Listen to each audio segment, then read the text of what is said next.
Pura Besakih adalah pura yang sudah sangat dikenal di kalangan masyarakat baik di Pulau Dewata maupun di luar pulau.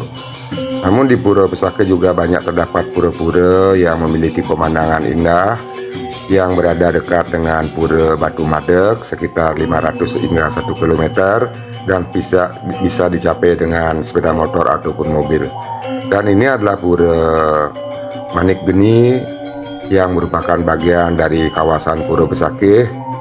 Dan di sini pelinggih-pelinggih yang ada di Pura Manik Geni terdapat batu-batu yang disucikan, dan hampir 90% dari bangunan pelinggih yang ada di sini terdapat batu yang disucikan. Dan Pura Manik Geni ini berada pada sebuah bukit, sehingga dari sini akan bisa melihat keindahan alam sekitar, termasuk melihat keadaan Pura Besakih yang berada di bawah.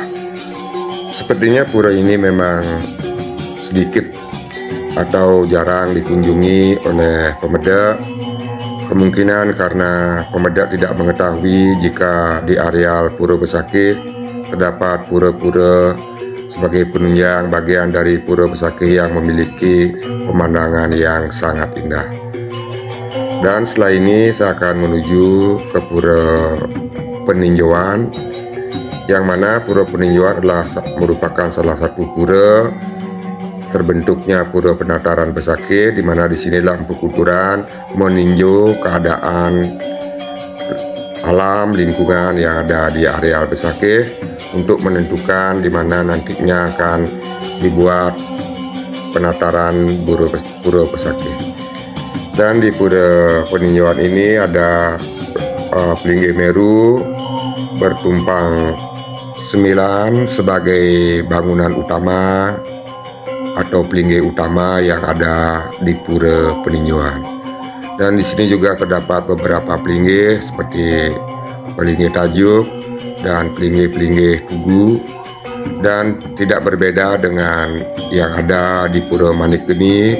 Di sini pun setiap pelinggih terdapat batu-batu yang disucikan. Dan kemungkinan batu-batu ini bukanlah batu-batu sembarangan, melainkan batu-batu yang memang sudah terdapat sebelumnya di pura ini.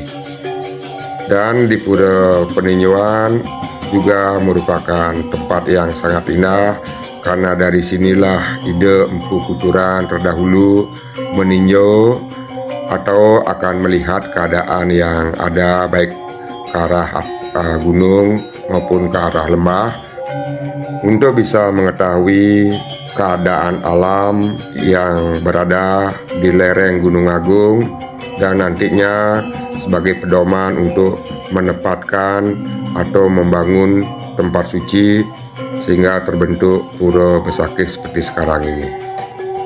Dan setelah dari Pura Peninjauan, jika dilanjutkan perjalanan masih dalam satu jalur, maka akan sampai pada sebuah tempat, yaitu di Pura Caturlawa, yaitu Pura Ide Ratu Dukuh. Pura Caturlawa merupakan 4 pura yang mengintari Patmo 3 sebagai penyandi Pura Catur Lokopala, sebagaimana yang disebutkan dalam konsep Tri Mandala Pura Besakih sebagai pedoman dasar. Yang mana dalam gambaran umum mengenai Pura Besakih disebutkan keempat pura tersebut, yaitu Pura Ratu Pasek, Pura Ratu Pande, Pura Ratu Penyarikan, dan Pura Ratu Dukuh, yang mana wasra biu cenderung ke arah warna hitam, yang sebagai penyandi dari Pura Batu Madeg. Dan saat ini saya sudah berada di bagian Madianing Mandala dari Pura Caturlawa Ide Ratu Dukuh. Pertama kali akan menemui sebuah patung yang tepat berada di bagian tengah Madya Mandala, dan terlihat ada candi bentar dengan linggih pengapit sebagai pintu masuk menuju ke Utamaning Mandala dari Pura Ide Ratu Pande. Om Swastiastu. Ya, beginilah keadaan pelinggih-pelinggih yang ada di bagian Utamaning Mandala dari Pura Caturlawa Ide Ratu Dukuh. Dan terkadang Pura Caturlawa Ratu Dukuh juga sering disebut Pura Dukuh Sakti. Sakti menurut pengertian Pustaka Wuryaspati Tattwa dalam ulasan bahasa Jawa kunonya yang dikutip pada sebuah lontar adalah sebagai sebutan mereka yang sudah memiliki banyak ilmu atau sarwa jenana dan juga banyak melakukan kerja nyata sebagai upaya mewujudkan ilmu yang dimiliki. Dan di Pura Dukuh Sakti ini bersentana Sang Hyang Sangkul Putih yang memang sakti. Dan beliau Sangkul Putih itu benar-benar Dwijati yang memiliki banyak ilmu atau Sami Jenanam atau memiliki Parawidya dan Aparawidya, dan memiliki ilmu tentang kerohanian, tentang ilmu dunia nyata yang disebut dengan Aparawidya. Dan beginilah pelinggih-pelinggih yang ada di Utamaning Mandala, dan diperkirakan pura ini dibangun menurut Prasasti Penataran Agung Aputra. Pura Dukuh Sakti ini didirikan pada abad ke-15 Masehi di saat pemerintahan Ide Dalem Waturengo. Saya akan melanjutkan perjalanan kembali untuk menuju ke Pura Pengubengan yang merupakan satu jalur dengan Pura Manikgeni, Pura Peninjauan, Ide Ratu Dukuh, dan akhirnya akan sampai di Pura Pengubengan. Dan saat ini saya sudah berada di bagian Madianing Mandala dari Pura Pengubengan dan akan menuju ke Utamaning Mandala dari Pura Pengubengan.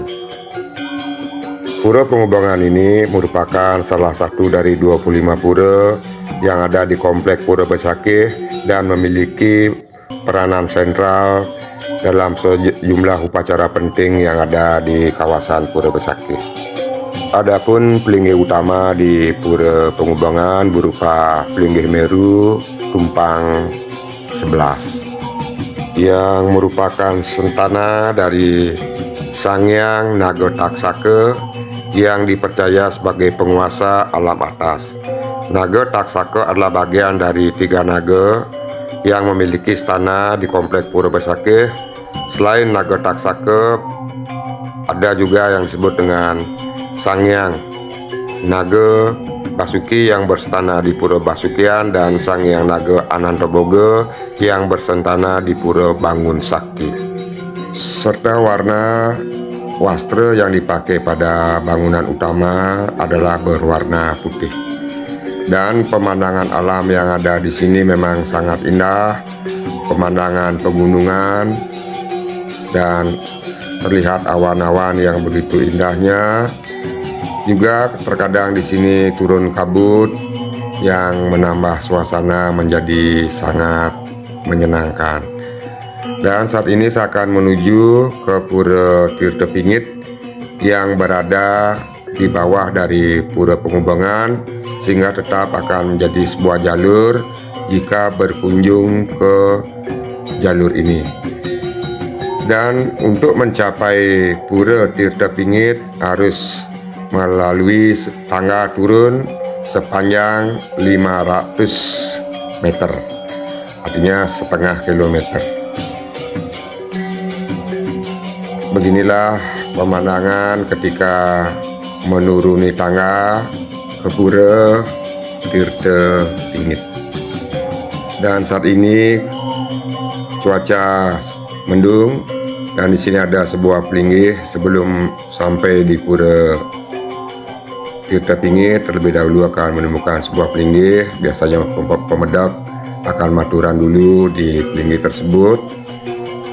Cuaca mendung menyebabkan saya tidak bisa mengambil gambar dengan baik, kamera HP tidak bisa merekam dengan baik, dan di sini juga terdapat sebuah sungai sehingga dibangun jembatan. Pada saat musim hujan atau curah hujan tinggi, tentunya sungai itu akan dialiri oleh air, sehingga jika ada pembedak datang kemungkinan tidak bisa lewat, sehingga dibangunlah sebuah jembatan.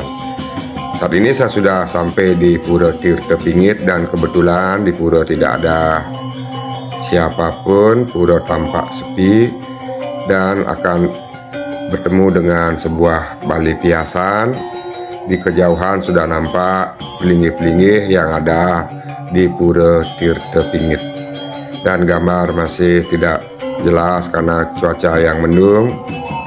Di sini terdapat beberapa mandala dan bangunan di atas adalah merupakan Utamaning Mandala dan ini adalah Madyaning Mandala, dan di sebelah adalah merupakan jalur batu-batu lahar yang membentuk aliran sungai, dan pada saat hujan lebat di sini adalah merupakan jalur untuk mengalirnya air menuju ke bawah.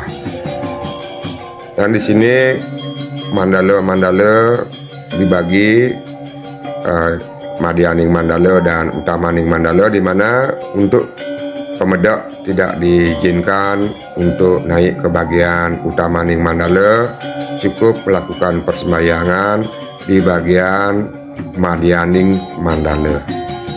Demikianlah pura-pura yang akan dijumpai ketika melalui jalur di sebelah Pura Batu Madeg. Semoga bermanfaat dan terima kasih.